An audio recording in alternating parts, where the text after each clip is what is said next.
Hello, everybody, and welcome to this edition of Politics New York. Meet the candidates in 2022.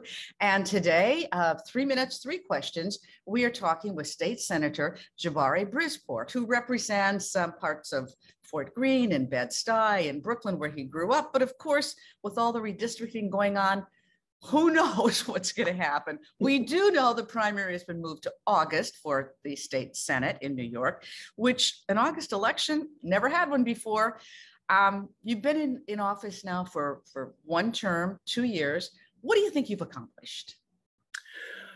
Thanks for asking me, Jane. You know, when I ran for office, I was a public school teacher, and seeing the chronic disinvestment in our public education system with my students not having textbooks, having to take gym in the hallways, and sometimes eat lunch in classrooms because of the overcrowding, education funding was a top priority for me.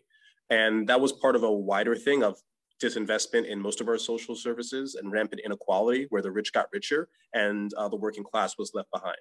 In my first year, I joined a campaign called the Invest in Our New York campaign to tax the rich. We raised taxes on the wealthiest New Yorkers who could afford it, and we invested billions of dollars into our public schools, which was a major victory for me. Well, congratulations on that. Now, I know that you were the first openly gay person of color elected to the New York State Legislature. What was the reception like, and that was it all good, or how did that, what was the influence? One of my priorities while running, especially as a member of the LGBTQ plus community, was repealing something known as the Walking While Trans ban. It was an anti-loitering bill on the books for decades that would specifically be exploited by police to harass trans women and trans women of color, accuse them of being sex workers, and try to detain them or do other things to them. So we were able to repeal that in my first year, and it was a momentous victory, and there's only things further to come. All right, last question. What should we know about you that we don't know? Not many people know, but since I've been a kid, I've had a strange fascination with disaster movies and apocalyptic movies, the type where basically everyone's dead and there's like a small band of people struggling to figure out how to rebirth civilization. So if I'm kind of stressed out, I'll find a good old disaster movie on Netflix, and that'll be my go-to to unwind. That's an unusual way to unwind, but hopefully they will all remain pieces of fiction. Yeah.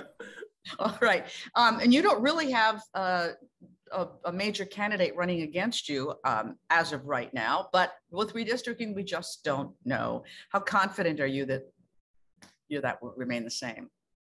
I'm confident. I mean, I never sleep on any challenger, and I always carry myself like I'm going to be primaried or that I need to prove myself, because, you know, even after you win, there are people that still don't know you or even know what the state Senate is. I still find constituents where I tell them I'm their state senator, and they tell me they thought their state senator was Chuck Schumer. And I have to explain the difference between a US senator and a state senator. Well, it's always good to have an education lesson. Thank you so much for speaking with us. Good luck in your campaign, and good luck in that August primary. And thanks to all of you for joining us again.